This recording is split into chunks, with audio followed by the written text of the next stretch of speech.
শুরু হয়ে গেছে ক্রিসমাসের প্রস্তুতি।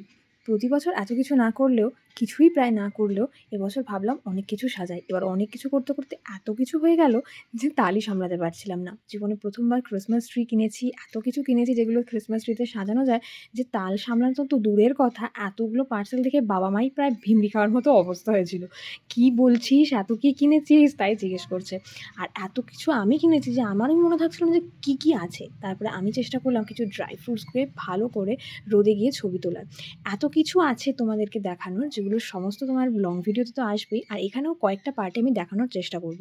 আর এখন আমি চেষ্টা করছি ক্রিসমাস ট্রিটাকে তাড়াতাড়ি সাজিয়ে নেওয়ার। বাবা এখানে একটা ছোট্ট পেরেক পুঁতে দিল, কয়েকটা ডেকোরেশন আছে, সেগুলো তোমরা নেক্সট পার্টে দেখতে পাবে। আর এই ক্রিসমাস ট্রিটাকে খোলাটা খুব কষ্টকর কাজ, কারণ কোন দিক থেকে কোন ডালটা যে খুলবে সেটাই বুঝতে পারছি না। কিন্তু ক্রিসমাস ট্রিটা কি রোগা প্যাংলা টাইপের না, রোগা ভোগা, তাই জন্য আমি এটাকে দিয়ে একটু মোটা করে দিলাম। নেক্সট পার্টে ক্রিসমাস ট্রি সাজানোটা তোমাদের সঙ্গে শেয়ার করব।